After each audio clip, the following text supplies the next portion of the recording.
प्रणाम। सुराज की बदकही में आपका स्वागत है। आज हम सब मंथन करने वाले हैं, विचार करने वाले हैं सुराज की बदकही में जनजाति समाज में फैल रहे असुरक्षा की भावना, राष्ट्रीय सुरक्षा में आंतरिक सुरक्षा यानी नक्सलवाद, और जिस प्रकार से नक्सलवाद की रीढ़ टूट रही है।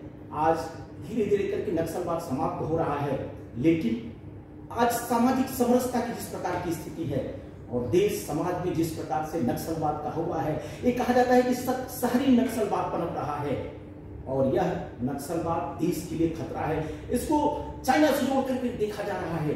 आज अपने बीच में छत्तीसगढ़ की विचारक, वहां सांसद रहे, कृषि मंत्री रहे, आदरणीय चंद्रशेखर जी हैं, चंद्रशेखर साहू जी, वहां अनेक प्रकार के सामाजिक कार्यक्रमों का नेतृत्व करते हैं और ऐसी अनेकों गतिविधियों में सम्मिलित रहते हैं। उनके बगल में है डॉक्टर चेतनारायण सिंह जी, अधिवक्ता हैं, और ऐसे अनेकों मामले आपके सामने सेना के भी आते रहते हैं। उनके बगल में चंद्रशेखर बघेल जी हैं, सामाजिक कार्यकर्ता हैं, अनेकों प्रकार के ऐसे सामाजिक कामों को करते हैं। उनके बगल में देवांगन जी हैं, आप वहां के युवा कार्यकर्ता हैं। और छत्तीसगढ़ में जो एक बदलाव की स्थिति है, नए छत्तीसगढ़ की बात कर हम जब करते हैं तो उसमें आप जैसे लोगों का महत्वपूर्ण योगदान है। प्रणाम। नमस्कार, प्रणाम, अभिनंदन। आप सब आज अंतरराष्ट्रीय जगत में जिस प्रकार से तिब्बत की स्थिति है, चाइना के एक यहाँ तिब्बत सहयोग मंच के कार्यक्रम में आए थे, लेकिन आज छत्तीसगढ़ में भी जिस प्रकार की सुरक्षा की स्थिति है, यानी नक्सलवाद की जब बात आती है, विकास की जब बात आती है, तो पूरे भारत में छत्तीसगढ़ की चर्चा होती है। आज नक्सलवाद भी कह रहे हैं कि कम हो रहा है, लेकिन घटते घटते वह छत्तीसगढ़ के इर्द गिर्द पहुंच गया है। कहते हैं कि 183 जिलों से घट करके आज 55-56 जिलों में आ गया है। तो ऐसे में आज भी छत्तीसगढ़ में नक्सलवाद की क्या स्थिति है, क्योंकि आप वहां एकदम जुड़े रहते हैं। देखिए, नक्सली समस्या तो चुनौती है। कम ज्यादा करना, आंकलन करना एक अलग विषय है, और ये बात सही है कि 2014 में केंद्र में भारतीय जनता पार्टी के नेतृत्व में सरकार बनी। माननीय नरेंद्र मोदी के नेतृत्व में हम लोग पूरे देश को जिस दिशा में ले जा रहे हैं, उसमें अलगाववाद से कैसे निपटना, नक्सलवाद की समस्या का स्थायी समाधान की दिशा तय करना।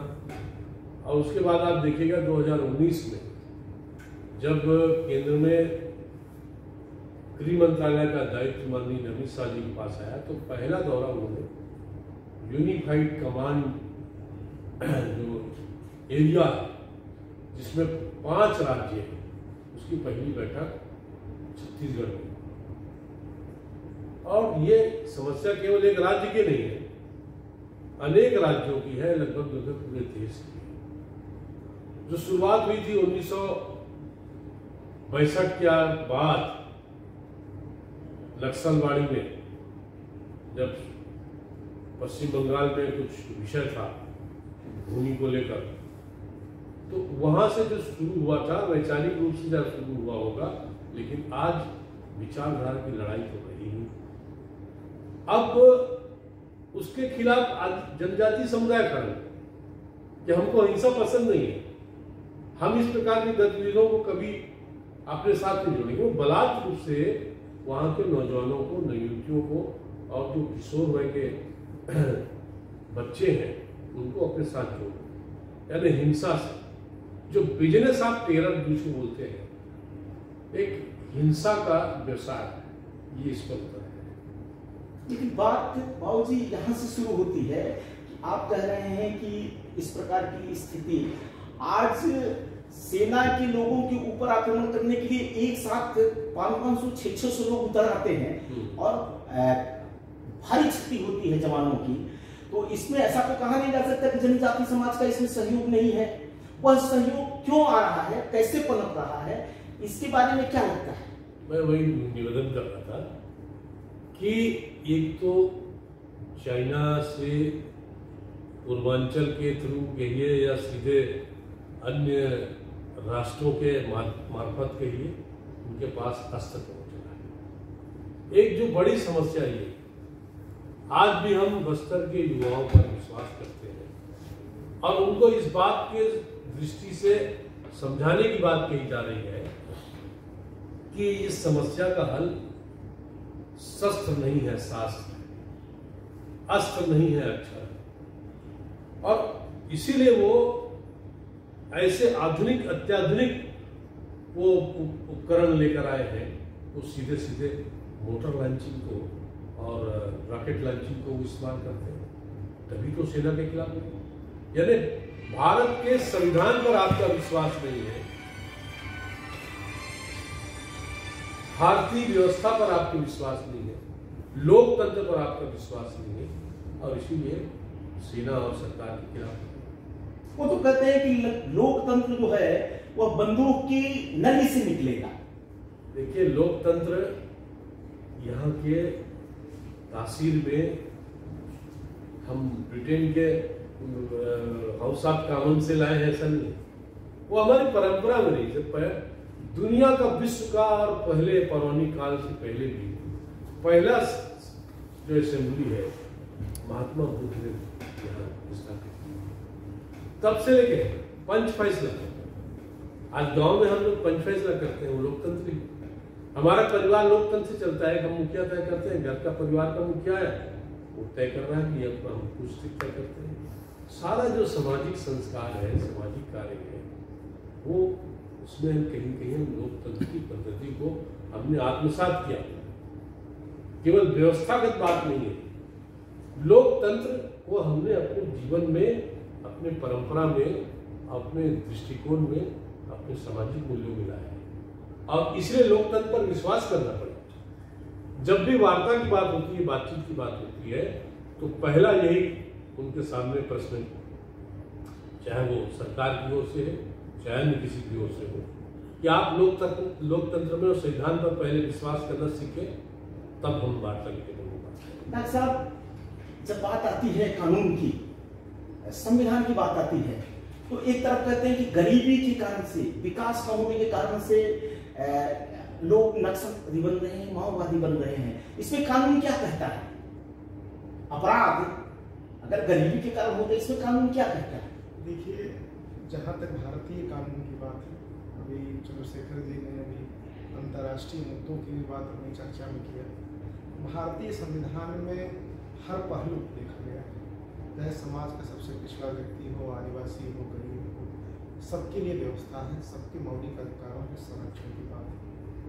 अभी आपकी बात आई कि चाइना या देश जो हमारे बाहरी देश हैं, किसी देश की में क्या कमी हो सकती है, इस पर हम घात कर सकते हैं। अभी जैसे छत्तीसगढ़ में आ रहा है कि यूथ जो है हमारे आर्मी के जवानों के ऊपर हमला कर रहे हैं। यही कुछ दिन पहले समस्या कश्मीर में भी थी, पत्थरबाजी की थी, और ये समस्या सामने आई। तो जहाँ हमारे लैचेस होंगे, वहाँ दूसरे देश के लोग आर्मी पे अटैक करने के लिए जो भी उनको कमियाँ महसूस होगी जनमानस के बीच में, उसको इंस्ट्रूमेंट का प्रयोग करेंगे। पहले इसमें गुस्सा को भड़काएंगे, फिर कुछ ऐसे तंत्र को वहाँ तैयार किया जाएगा, उसमें फंडिंग की जाएगी, जिससे कानून की जो व्यवस्था है वो उसमें उहापोह की स्थिति उत्पन्न। क्योंकि जो कानून बनता है वो जनता के लिए बनता है। लोकतंत्र में सरकार, कानून या जितने भी चारों स्तंभ हैं, सब जनमानस के लिए, और जब जनमानस ऊपर आती है निकल करके, तो कानून भी उस पर रिसर्च, एक प्रयोग की बात आती है। लेकिन हमारे संविधान में इस पर कहीं कोई छूट नहीं है कि नहीं आप देशद्रोह में इन्वॉल्व हो जाइए। लेकिन चूंकि ये जनता इस देश की है, कहीं से बरगलाई जा रही है, इसके बीच में कुछ ऐसे इंस्ट्रूमेंट लगाए जा रहे हैं कि जो इनको भावनात्मक रूप से हमारे जो सरकारी तंत्र है, हमारी सेना है, उसको क्षति पहुँचाई। इसके लिए अभी एक सरकार ने प्रयास भी किया है, और एक कानूनी रूप से the awake of Indian army करके एक शोध भी हम लोग ने प्रस्तुत किया है सरकार ने। सुप्रीम कोर्ट ने भी उस पर निर्णय दिया है कि ये जो लोग बरगलाए जा रहे हैं, इनका एक प्रशिक्षण हो, और इसमें जो इंस्ट्रूमेंट जो चिन्हित हो उनको, जैसे अभी जम्मू कश्मीर में देखा गया कि कैप्टन ने एक इंस्ट्रूमेंट को अपनी जीप पे बांध के उनके बीच में ले गया कि नहीं मारो और उनको पत्थर मारो। तो जो इंस्ट्रूमेंट चिन्हित हो उनको थोड़ा दंडित तो करना पड़ेगा कानून की व्यवस्था में, लेकिन जो बरगलाए गए हैं, जो साधारण जनमानस है, जो भोली भाली करता है, उनके लिए प्रशिक्षण की व्यवस्था की गई है। और द अवेक ऑफ इंडियन जो रिसर्च हमारा आया है उस पर काम हो रहा है। अभी कश्मीर में हम लोगों ने इस पर काफ़ी कुछ काम किया है, तो उसका रिजल्ट दिख रहा है। और अभी आपने कहा कि 158 जिले से हम सिमट करके 55 जिले पे आ रहे हैं। तो भारतीय कानूनविद और भारत की जो कानून एजेंसी है इसको हम समाप्त करने की कंडीशन में पहुंचे। इंस्ट्रूमेंट की जब बात करते हैं तो मानवाधिकार आता है और तमाम ऐसी मानवाधिकारी संस्थाएं जो मिल करके उनके लिए कहते हैं कि एक ढाल बन करके खड़ी हुई है और वो भी इंस्ट्रूमेंट के रूप में उनका उपयोग करते हैं। ऐसे मानवाधिकार और आतंकवाद का क्या संबंध?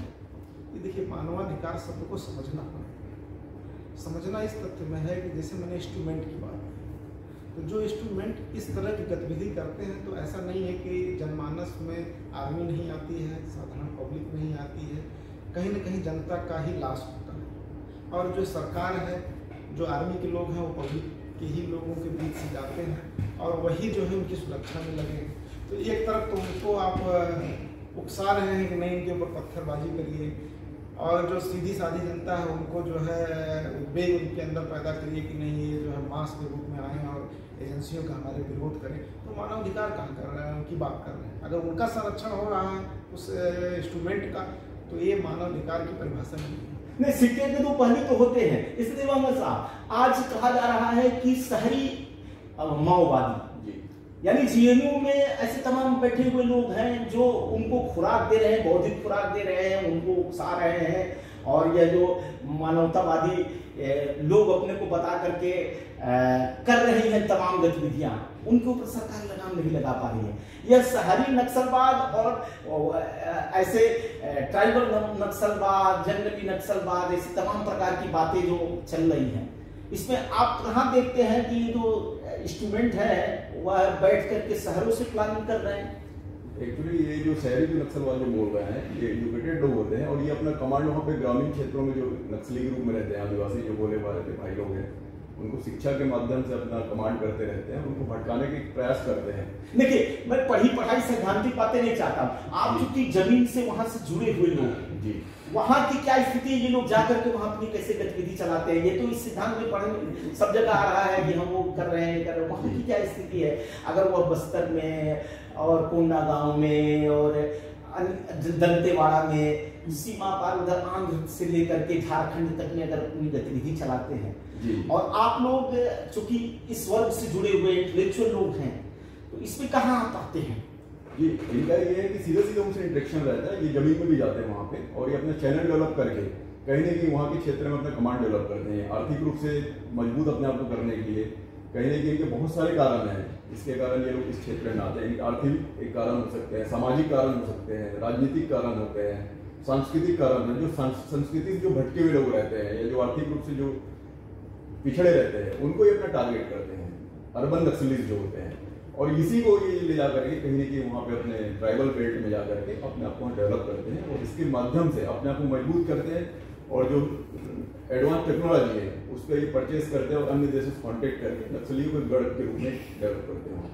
जब आप सामाजिक कार्यकर्ता हैं और तमाम ऐसे एनजीओ काम कर रहे हैं, रूरल क्षेत्र में जाकर काम करते हैं, जो अर्बन नक्सल और रूरल नक्सल की बात आ रही है, तो उनको कोई भी नक्सली संगठन छेड़ता नहीं है, उनके साथ कोई घटना नहीं हो रही है, वो अपना काम ठीक से कर रहे हैं।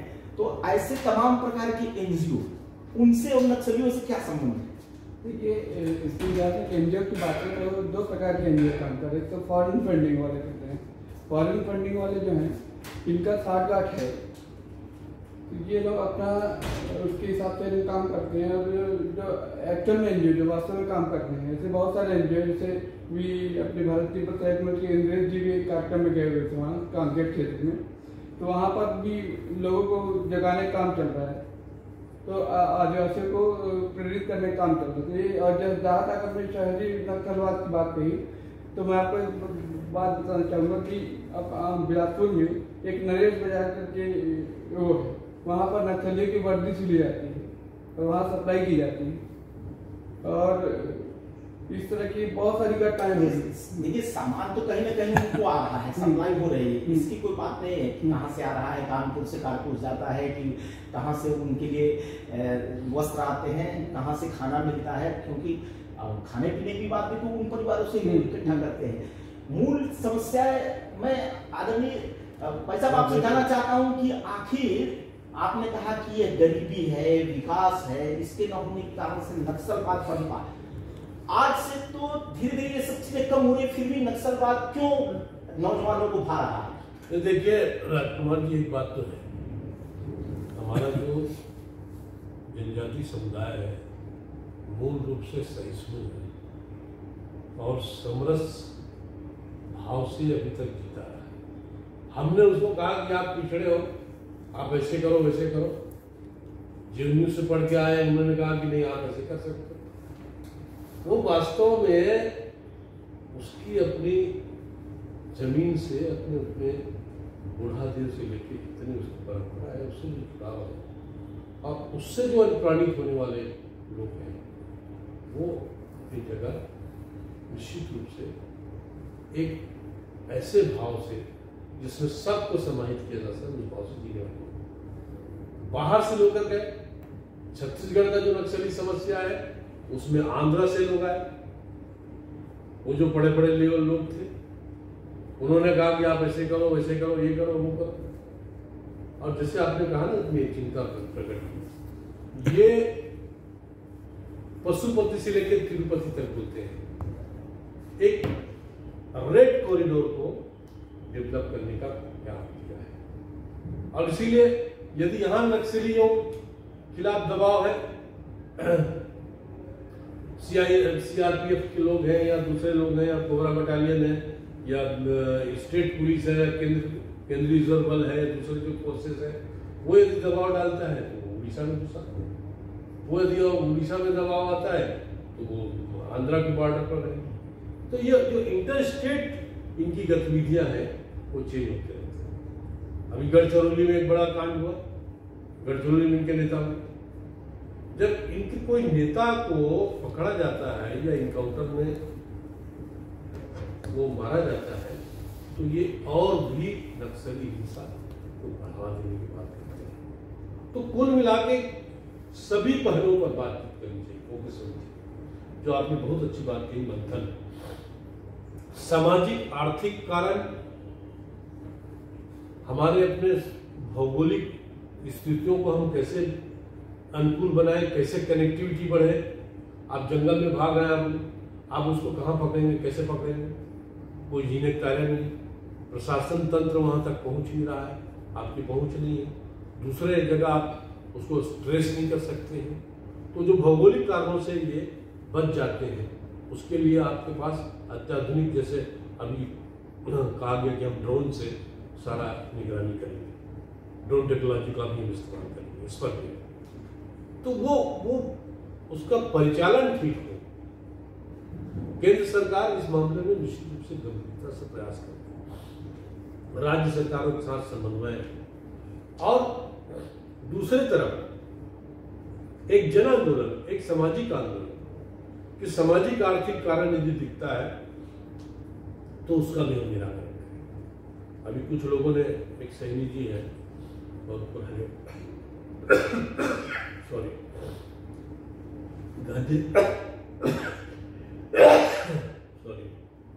गांधीयन है, उन्होंने रेल लाइन के लिए एक प्रोसेसन निकाला, परसों उसका समापन हुआ जगदलपुर। काफी लोग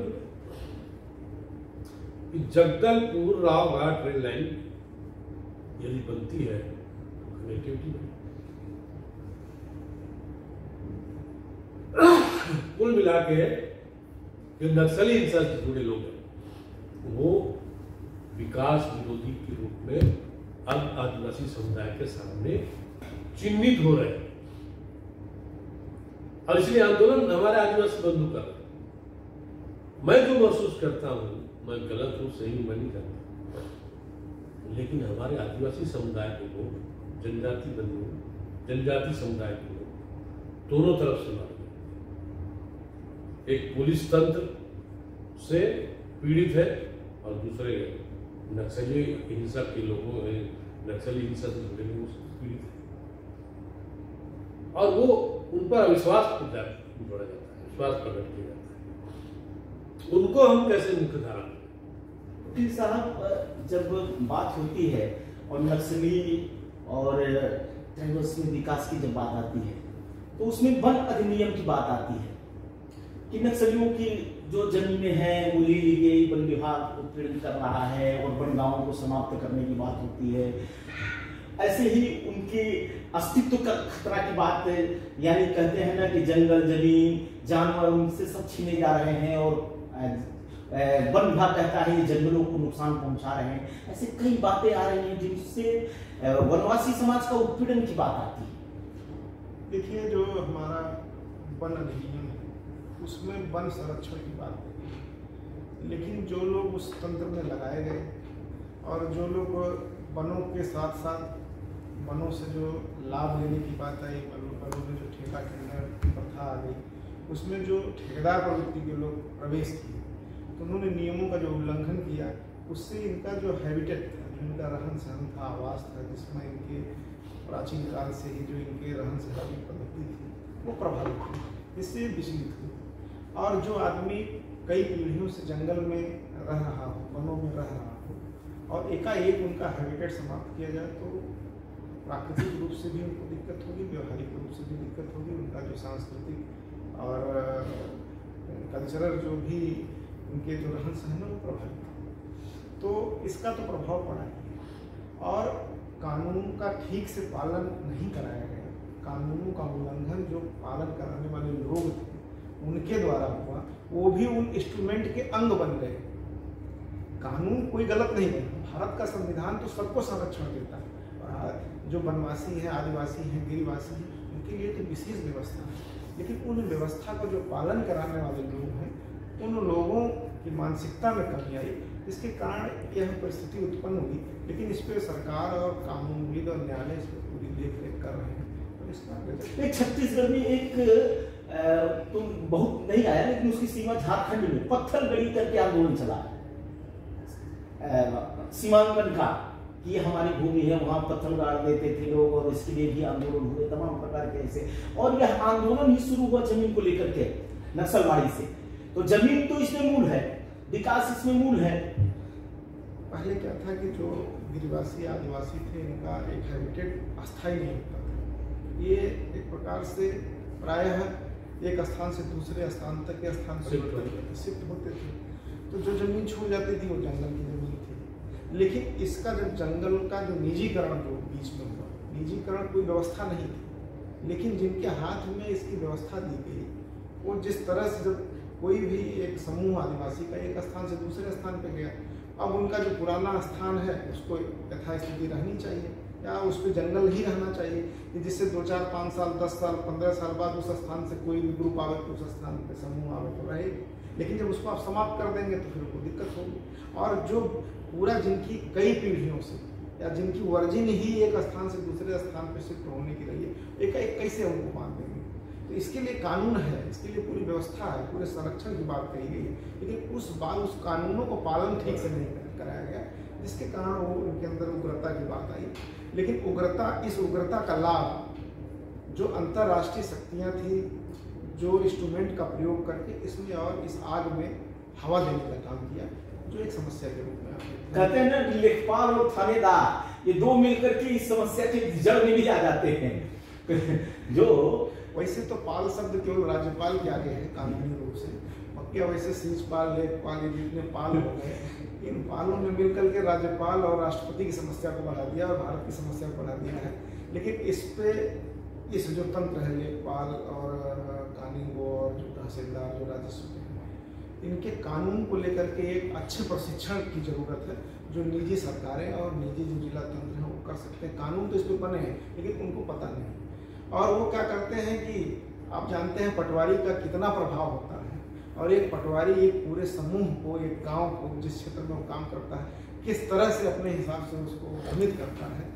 और जब वो पटवारी इंस्ट्रूमेंट के रूप में आ जाएगा तो निश्चित तौर पर विकृति होगी। दिमाग में जब माओवाद की बात होती है तो अर्बन नक्सलवाद की आपने बात किया, सर्वाधिक जो मुठभेड़ें हुई आज तक आप देखेंगे तो हैदराबाद यूनिवर्सिटी से लेकर के और जेएनयू तक की, दक्षिण में ऐसे 200 लोग एबीवीपी के मारे गए, कैंपस में आमने सामने की लड़ाइयां हुई, तो हम कैसे कह सकते हैं कि नहीं ये केवल जमीन का झगड़ा है, विकास का झगड़ा है, क्योंकि वहां क्यों ये सकता है? ये कहीं ना कहीं एक वैचारिक लड़ाई भी है। ये अपने विचार के माध्यम से लोगों को बांटना चाहते हैं, इसलिए ये शहरों में भी इस तरीके के जो आंदोलन के रूप में जो लोग आते रहते हैं उनके खिलाफ जाते हैं और उनको कहीं ना कहीं हादसा के रूप में उनको डैमेज करते हैं या उनको कहीं ना कहीं मारने का प्रयास करते हैं। तो ये नक्सली दोनों जगह पे है, सिटीज में भी है और ये अर्बन नक्सली जो नए रूप में दिख रहे हैं, क्योंकि अभी आधुनिक अभी जो समय है, इस समय में शिक्षा का स्तर बढ़ा है तो कहीं के नक्सलियों का रूप भी बदला है। लेकिन इसको तो एक नक्सलवादी स्थान से जोड़ दिया गया और उसमें ये नया एक पक्ष का कहना है कि इसको नक्सलवादी न करके माओवादी कहा जाए, क्योंकि ये चाइना से संचालित जैसे विदेशी षड्यंत्र की बात हो रही है। और जी मैं उसको जोड़ करूंगा, वास्तव में चाइना में साम्यवादी व्यवस्था जिस स्वरूप में आई है वो विद्रुपता का एक उदाहरण है। वो डिक्टेटरशिप, माओ का जो सांस्कृतिक क्रांति हुआ, कल्चरल रिवॉल्यूशन, उसमें कितने लाख लोग मारे गए, ये तो दुनिया के इतिहास से परिचित लोग जानते हैं। तो जो माओइस्ट लोग हैं उनका विश्वास आपके संविधान पर, आपके लोकतंत्र पर, आपकी व्यवस्था पर, आपके विश्वास पर और जनता की आस्था पर नहीं है। ये माओवाद, ये विप्लव और एक प्रकार से अस्त्र से शस्त्र से व्यवस्था परिवर्तन की बात करते हैं। अब कहीं न कहीं कोई वैचारिक उनके पास आधार बचा नहीं। जब वो नक्सलवाड़ी का आंदोलन है, चारू मजूमदार हो, कानून संज्ञान हो, हम लोगों ने भी पढ़ा है उसको। जब अटल जी की सरकार थी तो उस पर एक बड़ी बहस हुई थी, मैं उसमें हिस्सा लिया था कि आखिर हम इस देश को, इस दुनिया को कहाँ ले जाना चाहते हैं। तो कहीं न कहीं जो पाश्चात्य देशों के कुछ व्यवस्थाएं हैं, कुव्यवस्थाएं, उसका असर भी यहाँ पर दिखता है। नक्सल, अर्बन नक्सलिज्म जो है वो उनको प्रोटेक्शन देने का काम है। अब जितने जेएनयू के लोग हैं, अब भले वो अपने आप को चाहे साम्यवादी कहें या और सब कुछ भी कहें, ये बौद्धिक रूप से विलासी हो गए, भटकाव में। और भारत की संप्रभुता, यहाँ की सार्वभौमिकता, समाज की, यहाँ पर भारतीय समाज की जो एकता है, उस पर ये कैसे चोट पहुंचाते हैं। तो ये शक्तियां बहुत दिनों से चल रही है। अब देखिए ये दो बातें हुई, शिखर ने जिसको उद्धृत किया, किशोर जी ने भी किया, वकील साहब को बहुत अच्छे ढंग से उन्होंने प्रस्तुति दी, मतलब इस विषय को विश्लेषण भी किया कि वन संरक्षण अधिनियम 1980 उसके बाद आया। जो अधिनियम आया है वो वनों के संरक्षण के लिए, लेकिन नीचे के स्टाफ लोगों ने क्या किया कि वो उस नाम से कहीं न कहीं हमारे जनजातीय समुदाय के लोगों को पीड़ित किया। और ये बात सही है कि भारत का, छत्तीसगढ़ का 44% वन बोलते हैं, अब सेटेलाइट सर्वे से बहुत कम दिखता है वो, लेकिन वन की जो सुरक्षा है, वन की सुरक्षा है, आज जो बचा है उसमें मुख्य भूमिका जनजातीय समुदाय की है। ये वन विभाग के और सरकारी तंत्र के नहीं है। आने वाले समय में भी जो वन बचेगी, पर्यावरण बचेगा, उसमें हमारे जनजातीय समुदाय की भागीदारी से उनका जीवन है, उसमें वो भागीदारी शब्द इस पूरे आंदोलन में, यानी सरकार लड़ रही है नक्सलियों से, कह रहे हैं कि भारत एकदम इस समय विकसित राष्ट्र से ऊपर उठ गया है और आज हमारे पास अत्याधुनिक दुनिया की किसी भी सैन्य ताकत से लड़ने की ताकत है, लेकिन जंगल में रहे कुछ लोगों से नहीं लड़ पा रही है।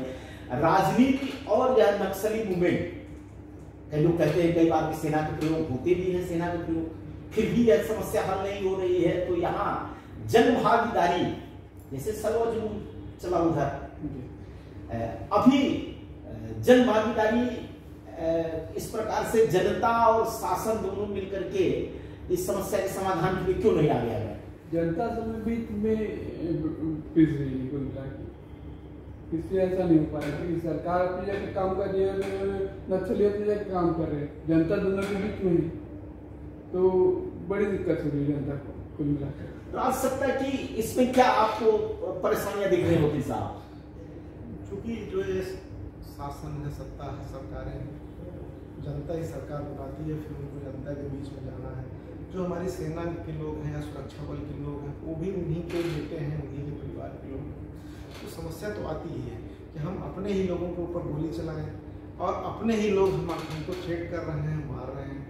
अच्छा, सरकार के जो जनप्रतिनिधि हैं या सरकार की सभी व्यवस्थाओं में बैठे हुए लोग भी, वो भी समाज से, जनता के बीच से आते हैं, इसलिए ये द्वंद्व की स्थिति खड़ी होती है। और चूंकि इसमें जो दूसरे देश हैं या जो दूसरे इंस्ट्रूमेंट हैं, क्योंकि उनका लाभ यही है कि यहाँ हलचल पैदा हो, जनमानस में एक प्रकार से हलचल हो, लोगों के अंदर उहापोह की स्थिति हो, आपस में मार काट लड़ाई हो, जिससे उनके जो हेतु हो पूरा हो। तो एक इस तंत्र में जो भी कुछ लोग हैं, पैसे का लालच दे करके, कुछ लाभ का लालच दे करके कुछ इंस्ट्रूमेंट तैयार करते हैं, ये उनकी भावनाओं को भड़का करके आमने सामने करते हैं। इसलिए सरकार को भी दिक्कत होती है, न्यायविद को भी इस पर न्याय करने में दिक्कत होती है, और जो सुरक्षा बल है, जिनको सुरक्षा देना है समाज को, जिसके लिए सुरक्षा दे रहे हैं वही आगे आके खड़ा होगा। तो इसका प्रत्यक्ष उदाहरण अभी हम लोगों ने कश्मीर में देखा, कहा कि एक जो उसका इंस्ट्रूमेंट है उसको जीप के सामने मार दो, अब कहो भैया इनको मार दो आप, तो सब रुक जाएंगे। क्योंकि अब इस सबको सुख देने के लिए जो इसमें समाज के लिए विष हो गए हैं, तो दंड देना ही पड़ेगा। शांति, सुरक्षा, समृद्धि इस देश में कैसे आए? प्रधानमंत्री जी ने भी कहा कि अपने लोगों को मार करके आप कैसी शांति चाहते हैं, कैसा विकास चाहते हैं। आप लोगों का इस विचार बंधन में बहुत बहुत आभार है। आप लोगों ने इस देश की समस्या, चुनौती का, लेकिन यह निरंतर चलने वाली साधना है, इसमें जन भागीदारी होनी चाहिए। बहुत बहुत